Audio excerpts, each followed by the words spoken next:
Alors, on a dégoté pour toi, en fait. Hein? Comment on les appelle, ceux qui font les chaussures? Un shoemaker. Un bottier, on peut dire un bottier. Yeah. Et comment toi tu dis ça? Un shoemaker. Un shoemaker? Yeah. Moi, je dirais bottier. Okay. Donc, on va aller chez le bottier du quartier. Tu vas l'apprécier. Et ensuite, on prendra des chaussures chez lui. Parfait. Qu'est-ce que t'en penses? Ah, j'adore. Maudine.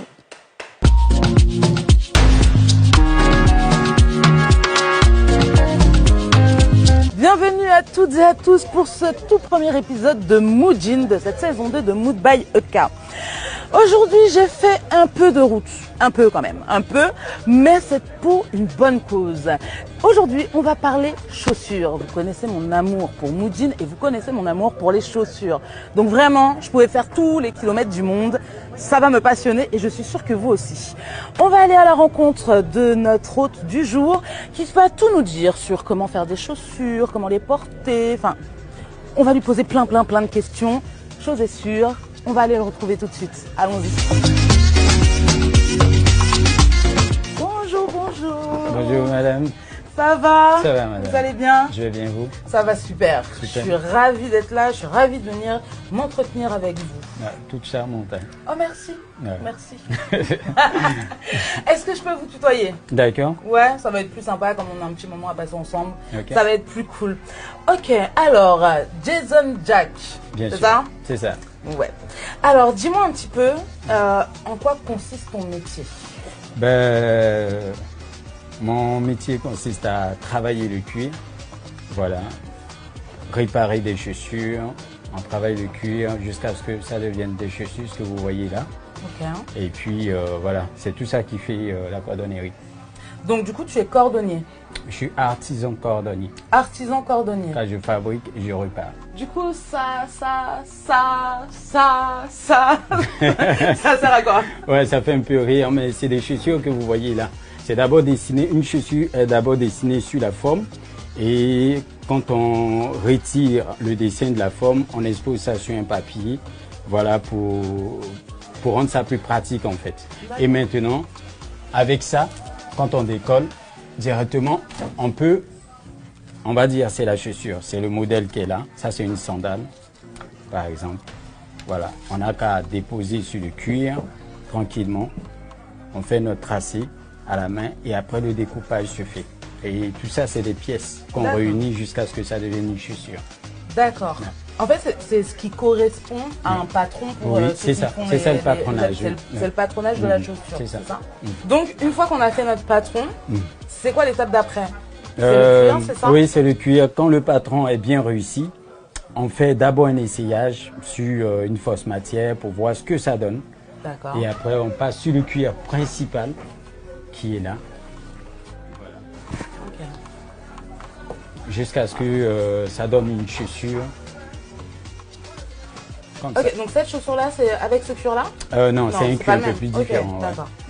Moi, j'avais demandé peut-être, je sais pas, on sait jamais, peut-être qu'il a été travaillé ou bien... D'accord, et le cuir à l'état brut, comme ça coûte cher? Bon, pas vraiment, mais en quelque sorte cher, parce que c'est importé. Okay. Tous nos cuirs sont importés. La Côte d'Ivoire ne produit pas de cuir. Donc... Alors attends, il y a un truc qui m'intrigue. Parce que du coup c'est mou, oui. On est d'accord. D'accord. Vous voyez, c'est tout mou. Mais quand on prend une chaussure, oui. C'est dur. Oui, c'est dur parce qu'après il y a une doublure qui se rajoute. Avec la colle, ça solidifie le cuir en fait. Et puis à l'arrière là, il y a une matière qui est mise, qu'on appelle le contrefort. Ça maintient. C'est ça, on a comme si voilà, coques, c'est ça. En fait. Voilà. Okay. Ça permet de protéger l'avant du pied et ça sert à maintenir l'arrière du pied également. Après, je vois qu'il y a une machine à coudre. On ira à l'étape suivante avant de passer à l'étape de la machine. Ok, vas-y, on y va. Je suis curieuse. Donc voilà, tout à l'heure, je parlais du patronage, il faut découper. Là, c'est une sandale que vous avez là. Bon, une sandale, moi j'appelle ça mes sandales classico. Okay. Voilà, je mets déjà la colle.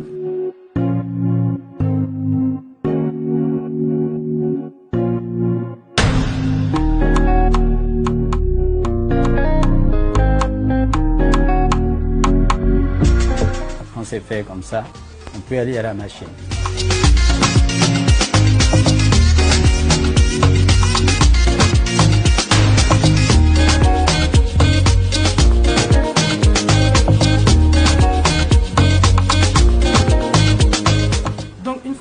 cousu comme ça. L'étape d'après, c'est quoi? Après l'étape, c'est la découpe. Il faut ajuster le cuir à la doublure au cuir. Et après, on passe à l'étape montage jusqu'à ce qu'on mette la semelle en dessous. Tout ça, c'est du cuir en fait. Oui, c'est Tout du ça, cuir. c'est du cuir. Et donc, du coup, que ça soit en imprimé comme ça, enfin, non, c'est même pas en imprimé, je sais pas comment on va dire, du serpent, c'est du serpent. Voilà, ça c'est du ça serpent. Par contre, là, c'est du lézard, la peau de lézard. C'est du vrai lézard. Ouais, du vrai lézard, ouais. Et ça aussi, c'est du vrai serpent. C'est du vrai lézard et du vrai serpent. Mais ça ne mord pas. Après, les autres cuirs, c'est quoi? Bon, ça peut être la peau de gazelle, ça peut être la peau de cheval, mais seulement à la tannerie, il y a plusieurs, je dirais, produits qui sont ajoutés, qui peuvent donner un cuir brillant, qu'on appelle généralement miroir cassé et autres. Ici, la différence, c'est que nous faisons des chaussures sur mesure. Bon, pas vraiment sur mesure, mais en commande spéciale. Voilà, nous prenons vos mesures, tout, et on essaye de créer du confort en fabriquant votre chaussure à l'aide des mesures que nous avons prises. Du coup, le prix moyen pour avoir une chaussure JR Prestige, donc une chaussure sur mesure en cuir, on va dire pour un soulier d'homme, ça commence à partir de combien? C'est quoi les tranches de prix un peu? En fait, nous définissons les prix en fonction des semelles également et en fonction des modèles. Voilà. Le petit prix chez nous commence à partir de 70 000. Mais nous allons jusqu'à 100 000, 120 000, 150 000 selon le modèle et selon le type de semelle. Là, vous avez une chaussure tout en cuir jusqu'à la semelle avec une protection. Oui, celle-là, elle fait 100 000 francs. Ça va? Ouais. Ok. J'ai une autre question. Il y a quelqu'un qui est juste devant. Ouais. Lui, c'est quoi son travail? Lui, en quelque sorte, c'est le bichonneur. Le bichonneur, c'est lui qui s'occupe de la finition, la brillance de la chaussure, mettre de la teinture au bord, tout ça. Que ça donne un éclat comme ce qu'on voit là. D'accord.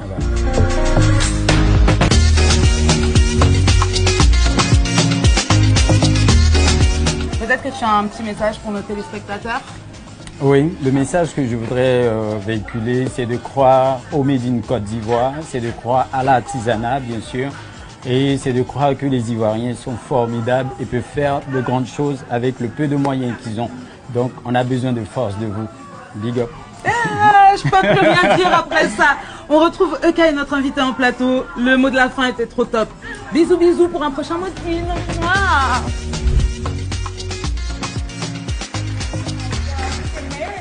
It's amazing. It's amazing. Beautiful. Yeah. It's beautiful. Yeah. Non, mais plus sérieusement, en fait, waouh, t'as vu le travail? Ouais, non, le travail. T'as vu le travail? Franchement, il fait le même travail qu'on voit dans les pays développés, et encore mieux. Est-ce qu'il y a une chaussure qui a capté ton attention là-dessus? Ouais, la première. La toute première. Elle était belle, hein? Ouais. Moi, je les ai toutes aimées. Tu sais, j'ai un sentiment qui est mitigé, là. J'ai de la fierté. En même temps, je sais pas, j'ai un peu le seum. Quand il a dit le prix, en fait, de ces merveilles, à savoir que c'est vraiment du travail artisanal. Et quand je pense que vous achetez des Berlucci à 1 000 €, à 1 500 €, à 2 000 €, et je suis sûre, en fait, que les gars vont négocier encore pour 100 000 francs. Malheureusement. Je suis sûre. Et je sais que c'est le bottier de monsieur Yves Dambella, qui est également de chez nous. Tu connais, you know Yves Dambella? Non, malheureusement. You don't know? Non, je connais pas. Oh, zut!